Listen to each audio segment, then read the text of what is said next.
Vamos a avanzar, vamos a hacer una resolución del práctico de piping en el que se les pedía hacer una cañería para transportar un hidrocarburo, un petróleo de 36 grados API.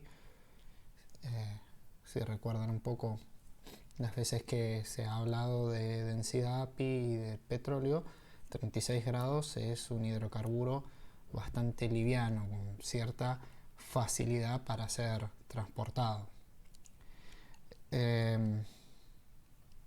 La consigna nos dice que la longitud a recorrer son 60 kilómetros y que tenemos un caudal de bombeo de 150 metros cúbicos hora y una presión mínima de entrega de 2 kilos, más la temperatura del crudo y un desnivel, es decir, datos de circunstancia, de cómo comienza la instalación. Siempre que evaluemos situaciones de piping, es decir, de hacer conducción de fluidos por algún tipo de cañería, tenemos dos formas de ver los problemas o dos formas en las que se nos presente el problema, que están asociadas al tipo de restricciones que uno tiene cuando inicia.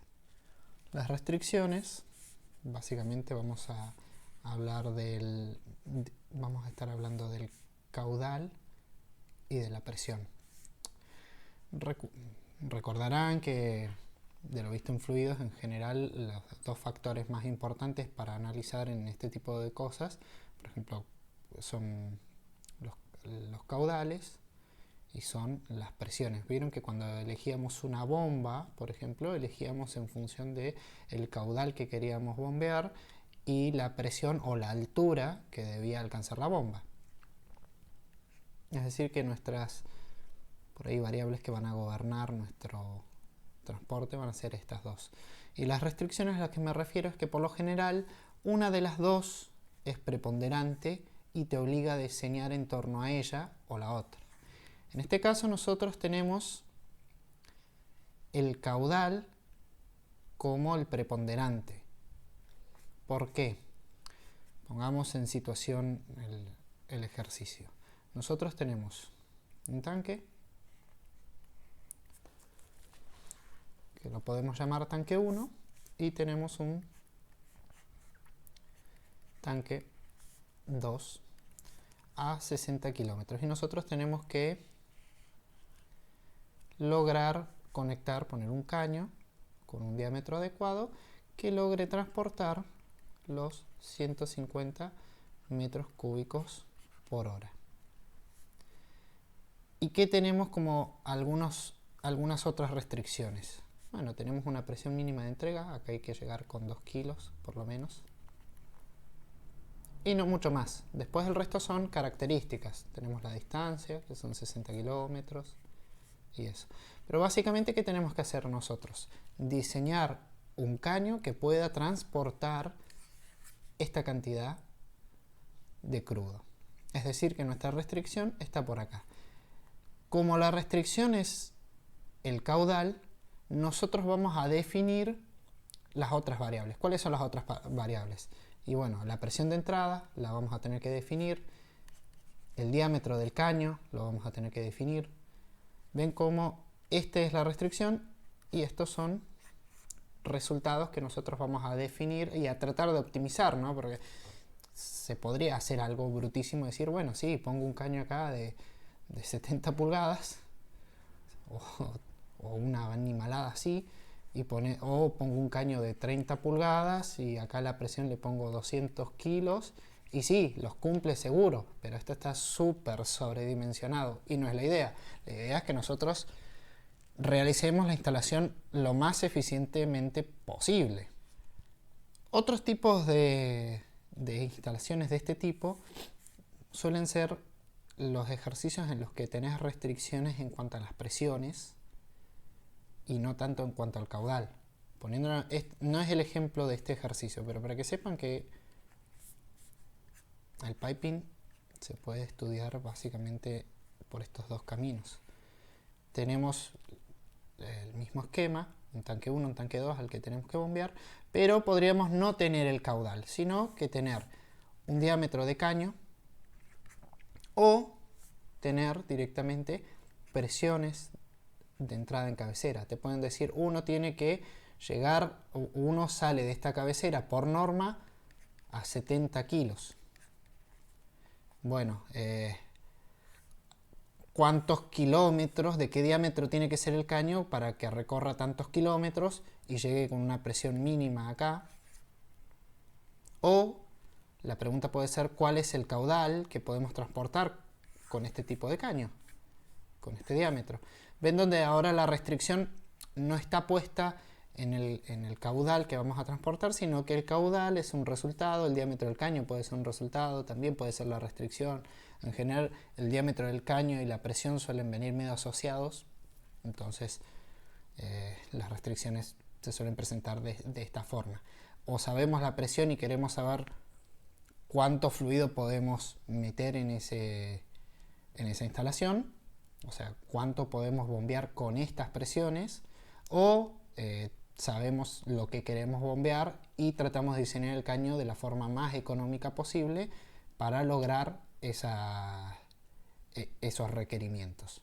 En nuestro caso es el de que sabemos cuánto necesitamos bombear, pero no sabemos nada de lo que necesitamos para lograrlo. Lo primero que podemos hacer es definir a grandes rasgos qué es lo que vamos a tener que calcular. El práctico está pensado como una guía, como para que ustedes vayan teniendo una idea de qué pasos seguir. Pero vamos a verlo en detalle para que todos estemos de acuerdo a lo mismo. Bien, ¿qué conocemos? Dijimos que conocemos el caudal, que son 150 metros cúbicos por hora. Y sabemos que acá por lo menos hay que llegar con una presión de 2 kilos. ¿Qué tenemos que averiguar? Bueno, vamos a tener que averiguar la presión en cabecera, es decir, la presión que nosotros vamos a tener que lograr para que haga todo este recorrido de 60 kilómetros y llegue por lo menos con 2 kilos. Lo que quiere decir que también vamos a tener que averiguar en ese medio, ¿qué cosa? Las pérdidas de carga.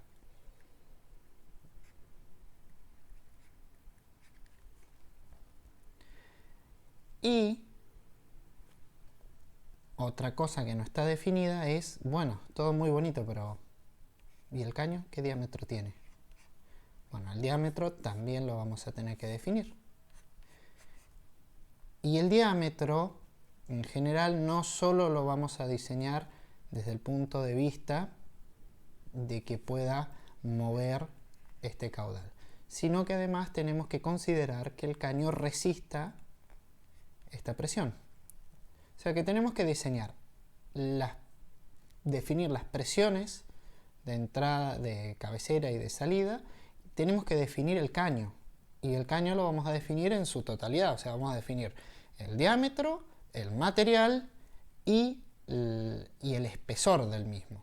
Una vez que tenemos el diámetro y la presión de entrada, con diámetro y presión de entrada y el material que vamos a estar trabajando, vamos a poder obtener las pérdidas de cargas que va a tener este circuito. Porque las pérdidas de carga a priori no las podemos sacar de ningún lado hasta que no tengamos definido dentro de qué va a fluir este crudo. Cuando tengamos las pérdidas de carga y corroboremos teóricamente que nuestro sistema, que juntamos todas las variables y este sistema cumple con los requisitos que le pedimos, vamos a decir, bueno, obtuvimos tal presión para este caño en particular, que va a tener este diámetro, que va a tener este espesor, nos va a dar como resultado toda esta pérdida de carga para recorrer 60 kilómetros con este caudal, y eso nos va a dejar una presión final 2 mayor por lo menos a los 2 kilos. Además tenemos un desnivel que considerar, ¿no es cierto? Tiene que vencer un poco de altura y esas cuestiones que las vamos a ir viendo ahora parte por parte. Pero quiero que tengamos la idea de cómo es el recorrido práctico de lo que vamos a hacer. Una vez que tenemos todo eso definido, vamos a tener que definir otra cosita. Bueno, todo fantástico, tenemos todos los datos, pero ¿y esta presión quién la aporta?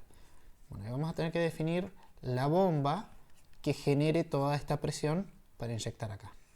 Y hasta acá vamos a tener todo lo que es la parte de cálculo, lo más complejo si se quiere, y gran parte del trabajo casi completo. Es decir, que en realidad casi el punto uno y apenitas el punto 2 es todo el trabajo, porque el resto vamos a ver que son hacer planos, definir algunas cosas, evaluar el comportamiento de la parte corrosiva, que también vamos a repasar un poco todo ese tema de la instalación, evaluar si hace falta utilizar tracing, la aislación y varias cositas más.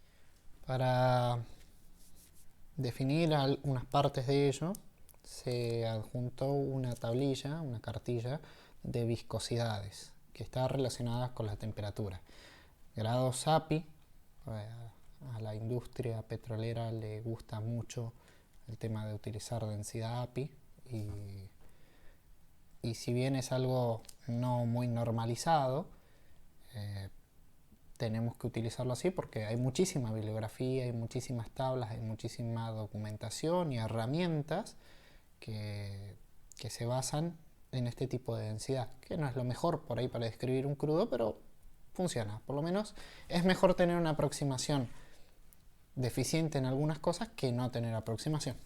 Entonces después, cuando veamos la parte de tracing y de pérdidas de calor, vamos a analizar cómo utilizar esta cartilla y qué información nos puede dar.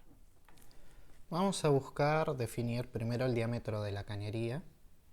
Vamos a ir convirtiendo, vamos a trabajar primero con lo que tenemos, la información, los datos que tenemos, trabajamos un poco, vamos a obtener algunos números de tablas, algunas cositas más, y con eso vamos a tratar de ir a diseñar mecánicamente el caño.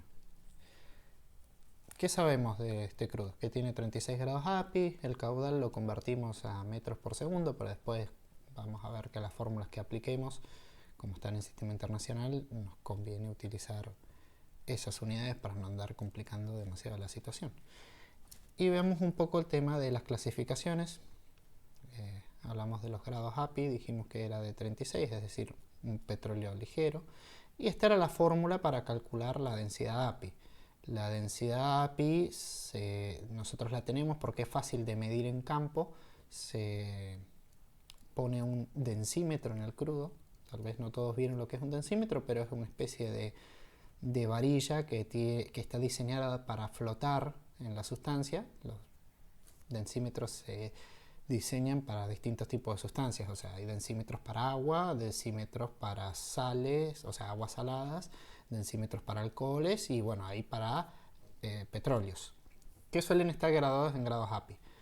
Entonces, están pensados para que en cierto rango de densidades floten en la superficie del crudo en mayor o en menor medida. Flotará más o menos en función de la densidad que tenga el crudo y ese es el mecanismo que se utiliza para medir. ¿Qué tanto se hunde el densímetro? Sabemos su densidad API. Es decir, se usa mucho en el campo porque es tan fácil como tirar un densímetro adentro de una muestra, que es una medida práctica. Sabiendo la densidad API podemos saber su densidad relativa y con la densidad relativa podemos obtener una densidad en kilogramos por metros cúbicos. Nada más que despejando de esta ecuación. Una vez que obtenemos estos datos, se puede comenzar el dato de la densidad API y transformarlo en la densidad que finalmente nos da 844 kilogramos por metros cúbicos.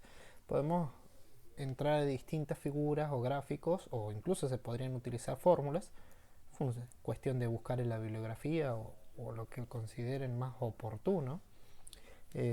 Usar los gráficos que les di, usar otros gráficos, buscar por internet, hay un montón de posibilidades. Calculamos viscosidad cinemática y dinámica.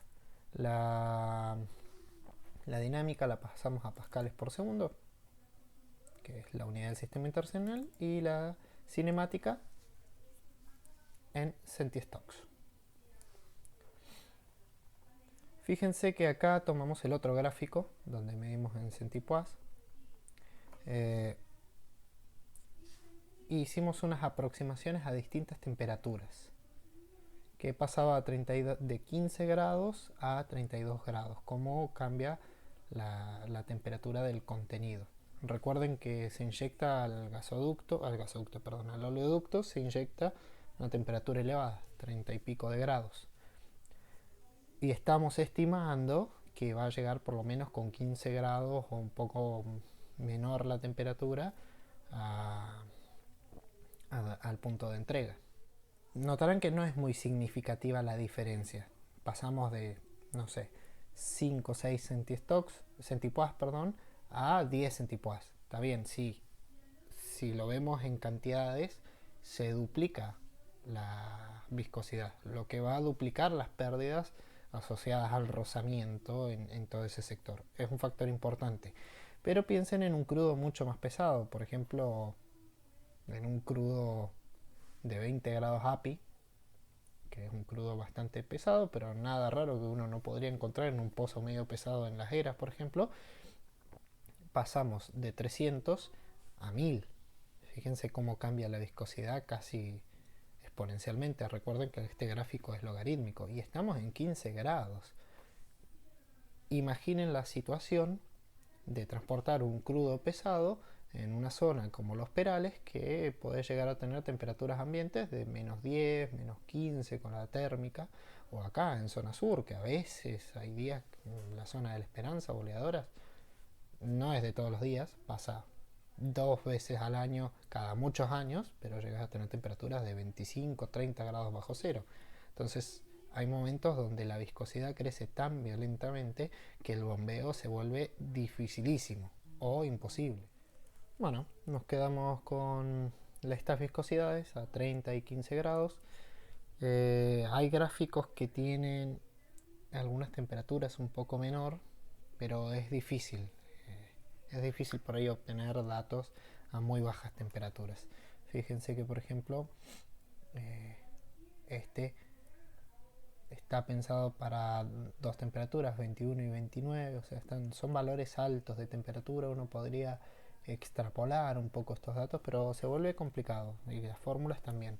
Por ahí encontrar viscosidades de crudos y de gases a temperaturas normales, por ejemplo, desde los 5 hasta los 50 grados, no es difícil, pero sí se vuelve bastante tedioso encontrar o calcular la viscosidad cuando el crudo es mucho más pesado y mucho más frío.